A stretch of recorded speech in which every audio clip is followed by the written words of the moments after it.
Ya, shalom. Suami, istri, bapak-bapak, dan ibu-ibu yang dikasihi Tuhan. Pada episode kali ini kita akan belajar tentang pola berumah tangga dari berbagai wilayah di daerah negara Turki modern saat ini. Di mana dulu di wilayah itu tercantum dalam kitab Wahyu, yaitu 7 kota yang berisi gereja-gereja yang besar. Dan di zaman dahulu kota-kota itu merupakan kota yang sangat maju dengan spesifikasi yang khas. Dan 7 gereja itu melambangkan keadaan kita pada zaman ini. Jadi dari 7 gereja tersebut disingkapkan keadaan yang sebenarnya. Kemudian kita bisa melihat kelemahan dan kekuatan dari 7 kota yang berisi gereja-gereja besar itu. Dan kemudian Tuhan menyampaikan apa yang Ia sukai dan apa yang tidak Ia sukai dari kota-kota tersebut. Nah, sudahkah kita berencana mengadakan perjalanan honeymoon kedua berikutnya? Saat-saat semacam itulah sebagai saat yang tepat untuk kita belajar dari berbagai kitab Musa, dari seluruh Alkitab, sehingga dari mulai Kejadian, kitab Kejadian Beresit sampai dengan kitab Wahyu, kita bisa belajar berbagai macam ragam pola-pola berumah tangga yang bisa kita terapkan dalam keadaan sekarang ini. Saatnya kita kembali belajar dari kesalahan menurut keteladanan yang dilakukan oleh Tuhan Yesus, yang tentu seturut dengan apa yang ada di dalam Alkitab. Tentu dengan saling rendah hati, banyak kita berdua berbincang-bincang berduaan saja. Nah, jika ada komentar atau saran atau pertanyaan atau kesaksian, silakan menulis di kolom komentar sehingga kita bisa mendapatkan berkat yang lebih maksimal dari pernikahan dengan pola Turki. Mari kita mulai episode ini. Kita kembali dalam Ulangan pasal yang ke-24 ayat yang kelima. Dikatakan ada satu kata penting yang kita bisa pelajari sampai dengan perikop ini, yaitu jika seorang laki-laki baru menikah atau mengambil istri, janganlah ia maju berperang bersama tentara atau dibebankan suatu pekerjaan selama 1 tahun lamanya. Ia harus bebas demi rumah tangganya untuk menyenangkan pasangannya atau saling menyenangkan. Berarti 1 tahun itu adalah waktu yang spesial untuk belajar dan meniru pola-pola berumah tangga dari berbagai keadaan yang ada. Nah, hari ini kita akan belajar selama 1 tahun, belajar dari kesalahan, meniru pola 7 kota yang dipenuhi dengan gereja-gereja besar di dalam kitab Wahyu. Masa honeymoon kita tahu adalah masa yang spesial, di mana kita dengan rendah hati saling menguliti kelemahan, kelalaian atau kesalahan. Kelemahan dalam berumah tangga, kelalaian pola bergereja sebagai keluarga rohani, dan menegur kesalahan di dunia kerja. Mari kita terbuka untuk saling introspeksi dan rela belajar dari kesalahan. Selama ini kita tahu bahwa kendala terbesar yaitu ketidakmampuan membedakan, memenuhi kebutuhan atau memahami keinginan Tuhan, sehingga mengejar apa yang salah. Kita terlalu fokus untuk memenuhi kebutuhan kita dan kita kurang fokus untuk memahami keinginan Tuhan, sehingga akhirnya bahkan kita mengejar apa yang salah, yaitu ingin memenuhi keinginan kita semata, bukan kebutuhan kita. Oleh sebab itu melalui 7 kota, yaitu 7 gereja sekota di dalam kitab Wahyu, kita akan belajar kekurangan dan kelebihan dari gereja-gereja itu. Beberapa kali kita akan mendapatkan contoh penyingkapan, contoh teguran, sehingga siap belajar dari kesalahan dari ke-7 gereja di kota-kota di kitab Wahyu. Beberapa kali Tuhan mengatakan di dalam kitab Wahyu, siapa bertelinga hendaklah ia mendengarkan apa yang dikatakan Roh kepada jemaat-jemaat. Nah, keadaan pasangan-pasangan saat ini sepertinya akan ada banyak kesulitan dalam membedakan antara kesanggupan memenuhi kebutuhan hidup kita sendiri atau memahami keinginan Tuhan. Banyak di antara pasangan di zaman ini yang akhirnya mengejar apa yang salah. Setelah sekian lama ada dalam keadaan keterbatasan, maka begitu ada kesempatan untuk bekerja atau berkarir, biasanya segera saja berfokus untuk menunjukkan kesanggupan dalam memenuhi kebutuhan, sehingga melalaikan untuk memahami keinginan Tuhan. Apakah dalam situasi normal sebelum pandemi tidak terjadi sedemikian? Nah, perlu kita pahami bahwa sesungguhnya masa-masa sulit seperti itu bisa datang kapan saja, ya bisa datang kapan saja. Sehingga saat ini ketika masa itu datang, kita sudah siap untuk menghadapinya. Fakta masa lalu menunjukkan bahwa banyak dari kita yang ternyata bukan berhasil dalam memenuhi kebutuhan keluarganya, dan bukan saja melalaikan untuk memahami keinginan Tuhan, tetapi justru tampak sangat terobsesi untuk memenuhi keinginan duniawinya sendiri. Banyak yang terjerumus kepada egoisme pribadi demi keinginan duniawinya dan jauh dari memahami keinginan Tuhan. Sebenarnya inilah yang menjadi kendala kita, tidak mampu membedakan antara memenuhi kebutuhan dan memahami keinginan Tuhan. Tidak sanggup membedakan kedua hal tersebut sehingga menjadi celaan dari Tuhan. Firman Tuhan memberikan contoh antara lain yang pertama, dari ke-7 kota yang dipenuhi dan gereja-gereja yang besar yang sedang bertumbuh. Dalam kitab Wahyu pasal yang kedua ayat 1 dan sampai dengan 3, yaitu tentang gereja di kota Efesus. Sebuah gereja sekota yang nampak hebat dalam pemandangan manusia secara umum. Gereja di kota Efesus dipenuhi dengan pasangan-pasangan yang rajin bekerja, suka berjerih payah dan tekun. Mereka tidak dapat sabar terhadap orang-orang jahat yang mengaku sebagai rasul palsu dan yang telah mendapati sebagai pendusta, tetap sabar dan menderita oleh karena nama Tuhan serta tidak mengenal lelah. Kota Efesus adalah kota metropolitan, mungkin dikenal sebagai pusat bisnis yang penting, pusat peredaran uang terbesar, menjadi banyak tujuan keluarga baru untuk berkarir. Gereja besar bertebaran di seluruh kota Efesus. Namun demikian dalam kitab Wahyu 2 ayat 4 sampai dengan 7, Tuhan mencela orang-orang yang berada di kitab Efesus ini. Kota Efesus ini mendapatkan celaan Tuhan karena dinilai telah meninggalkan kasih yang semula. Hilangnya kasih semula sebagai kejatuhan yang sangat dalam. Tuhan memperingatkan, bertobatlah dan lakukan lagi apa yang semula engkau lakukan. Jika tidak demikian, aku akan datang kepadamu dan aku akan mengambil kaki dianmu dari tempatnya jikalau engkau tidak bertobat. Beruntunglah, masih ada beberapa hal baik yang masih bisa ditolerir oleh Tuhan.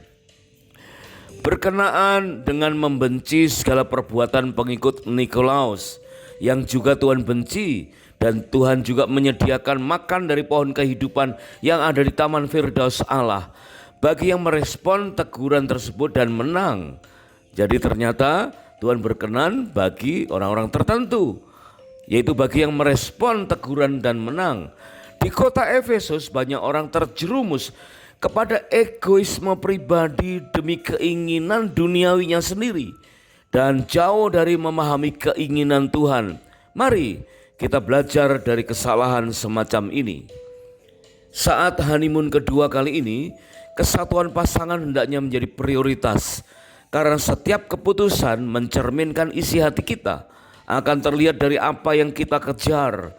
Jangan mengejar keinginan duniawi pribadi. Bolehlah mengejar kebutuhan hidup bagi keluarga, itu penting, namun jangan abaikan apa yang disukai oleh Tuhan. Sekarang kita perdalam makna arti kata Efesus. Dari mana asal mula letak keterjerumusan keluarga-keluarga di gereja kota Efesus? Mari kita lihat arti kata Efesus yang berasal dari kata permitted, let's go, to relax. Kata tersebut berarti diizinkan, melepaskan, dan santai. Sebuah artikel tentang gereja di Efesus menyitirnya dengan mengatakan it had became a backslidden church, yang memvonis sebagai itu telah menjadi gereja yang mundur. Aduh, sangat-sangat disayangkan. Ya, kota besar, gerejanya besar-besar, tapi disebut sebagai itu telah menjadi gereja yang mundur. Sangat-sangat disayangkan. Itulah mengapa akhirnya gereja Efesus hanya tinggal puing-puing karena terjerumus pada keinginan untuk bersantai, menikmati hidup dengan standar dunia.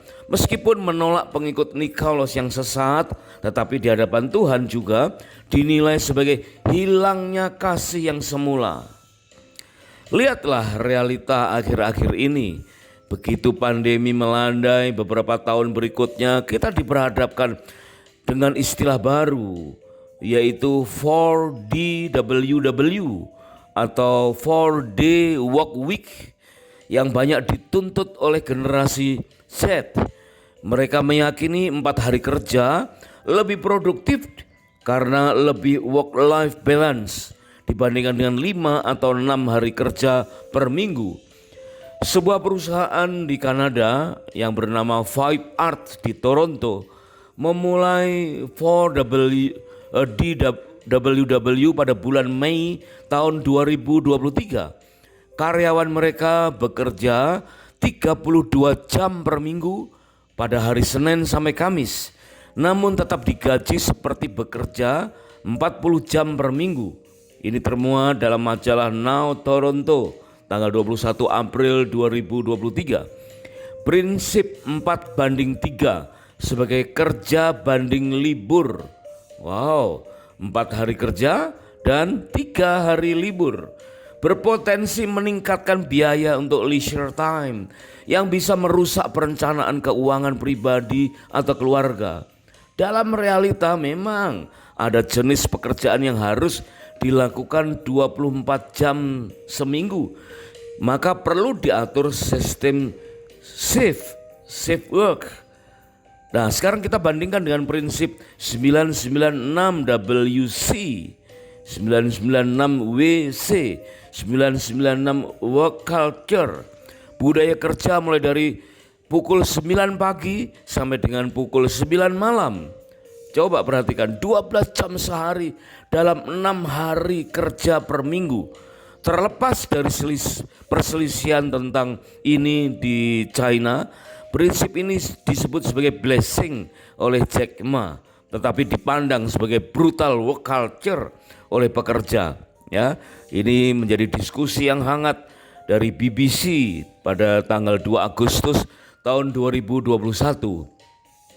Padahal sesungguhnya sejak awal Allah merancang manusia, tentu terlebih kita sebagai orang percaya, untuk bekerja pasti bukan dengan cara brutal work culture.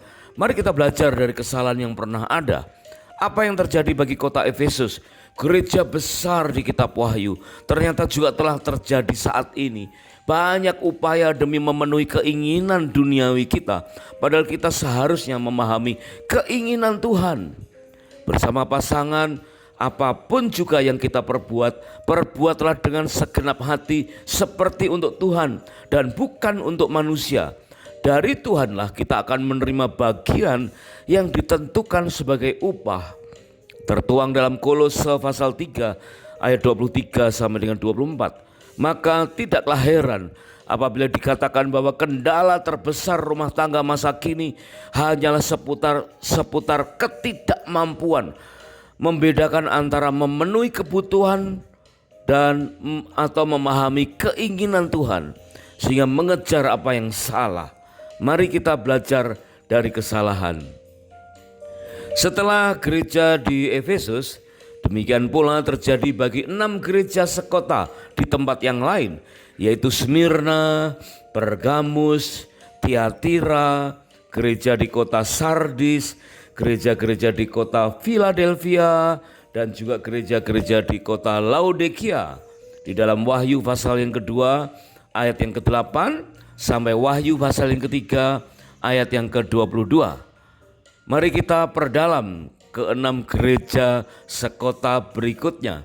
Memang tidak semuanya mendapatkan teguran yang sama keras, tetapi perhatikan bahwa masing-masing dinilai secara keseluruhan. Terlebih adalah tentang apa yang dikejar. Perhatikan, apa yang menjadi keinginannya. Maka sebagai contoh kedua terjadi bagi gereja di kota Smyrna, bahwa Tuhan tahu kesusahan dan kemiskinan orang-orang di Smyrna, namun dikatakan mereka kaya. Tuhan menguatkan mereka dengan mengatakan bahwa jangan takut terhadap apa yang harus engkau derita. Hendaklah engkau setia sampai mati, dan aku akan mengaruniakan kepadamu mahkota kehidupan. Khusus tentang Smyrna, yang berarti bitterness atau kepahitan, dan myrrh, an ointment associated with death, yang berarti mur, salep yang berhubungan dengan kematian. Jadi sungguh-sungguh gereja di Smyrna ini, wow, banyak orang yang takut menderita, takut mati, tetapi Tuhan berkata jangan takut terhadap apa yang harus engkau derita, hendaklah engkau setia. Jadi orang-orang semacam ini, rumah tangga atau keluarga-keluarga semacam di kota Smyrna diharapkan menjadi keluarga yang tetap setia sampai akhir. Kemudian yang ketiga tentang Pergamus, kota ketiga yang memiliki arti nama sebagai height of elevation, marriage, and when the church enter into a union with the state, it was guilty of spiritual fornication and balamism. Kota Pergamus berbicara tentang ketinggian standar perkawinan. Ketika gereja masuk ke dalam persatuan dengan negara, kompromi dengan pemerintahan, dan sebagai bersalah atas percabulan spiritual. Tuhan mempunyai beberapa keberatan karena menganut ajaran Bileam, dan kota Pergamus ini memberikan pengertian bahwa Bileam yang memberi nasihat kepada Balak untuk menyesatkan orang Israel, makan persembahan berhala dan berbuat zina. Barang siapa menang akan diberikan mana yang tersembunyi dan batu putih yang di atasnya tertulis nama baru yang tidak diketahui oleh siapapun selain oleh yang menerimanya. Itulah gambaran dari kota Pergamus. Kota yang kompromi, rumah tangga yang kompromi secara spiritual. Kemudian kota yang keempat adalah Tiatira. Tuhan mencela karena membiarkan wanita Isabel, nabiah yang mengajar dan menyesatkan untuk berbuat zina dan makan persembahan berhala. Tuhan telah memberikan waktu untuk bertobat, tetapi tidak ada kemauan untuk bertobat dari zinahnya. Tuhan akan melemparkan ke atas ranjang orang sakit dan ke dalam kesukaran besar.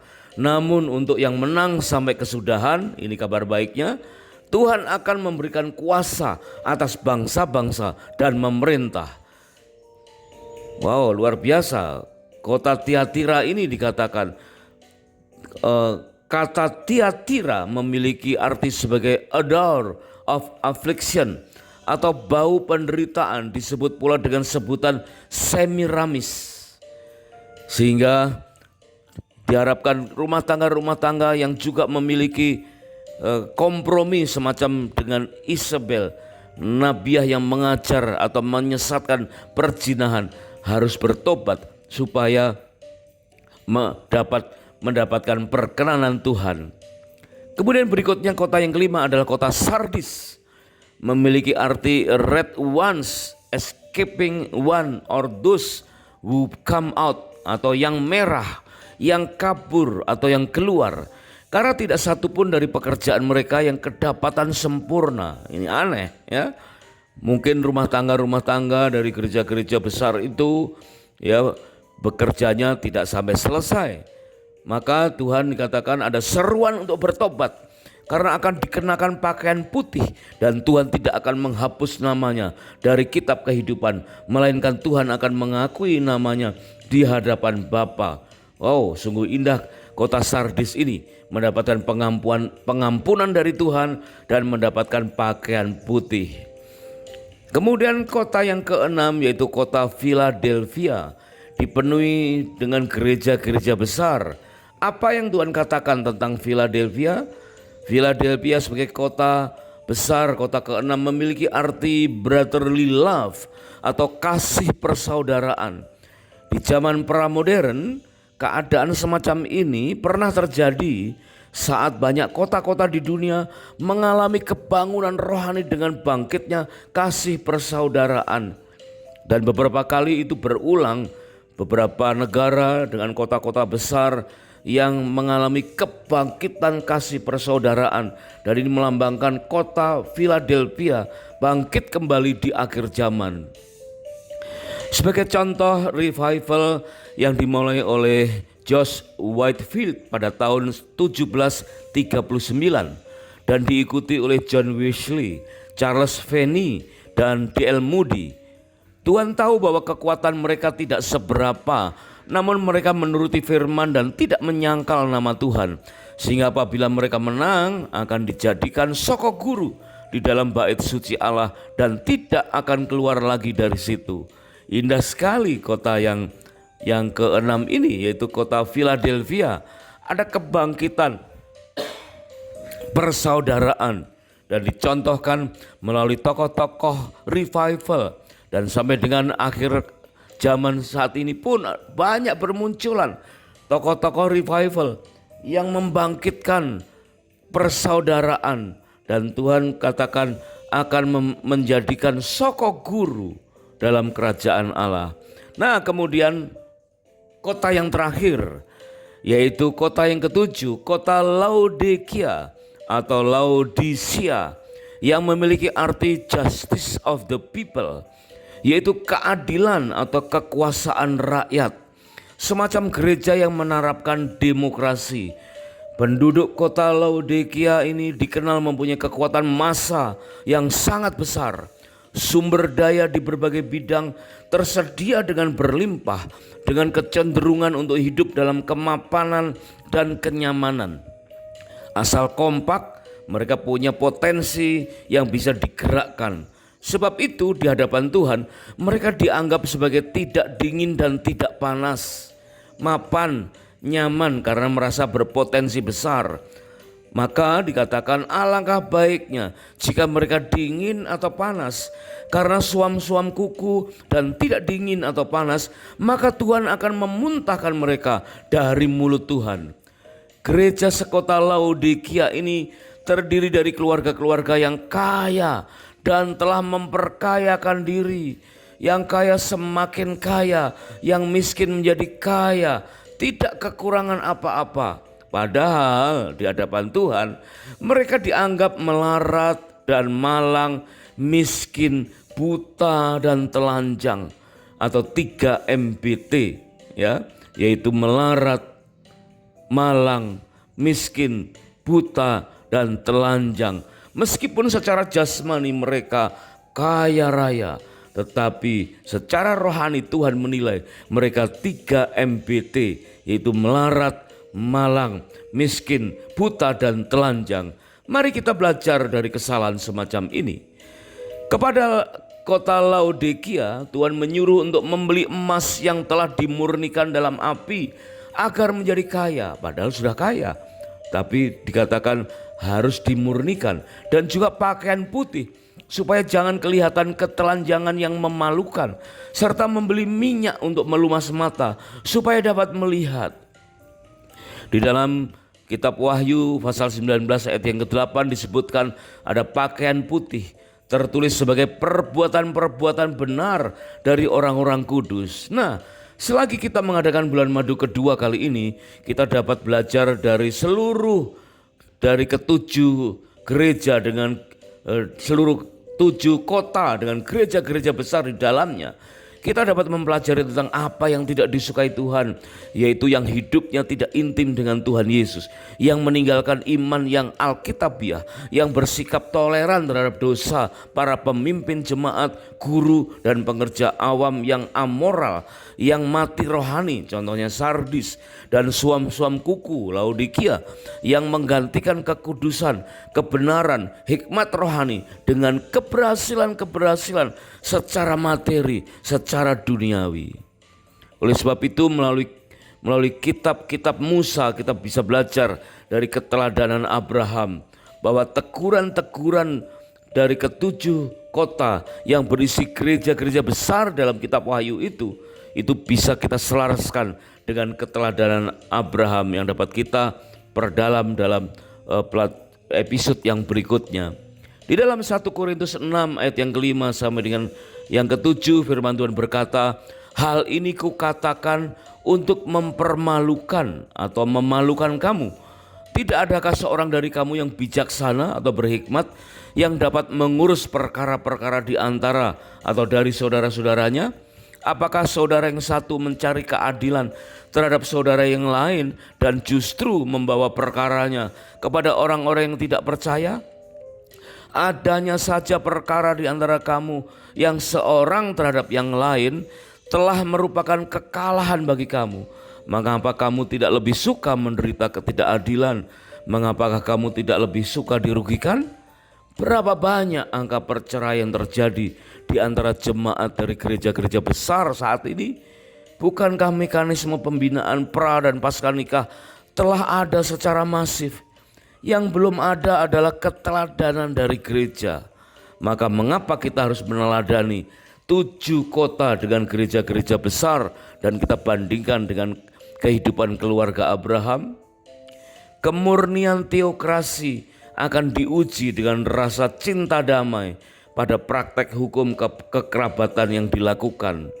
Karena Matius 19 ayat yang ke-6 firman Tuhan berkata, demikianlah mereka bukan lagi 2 melainkan 1.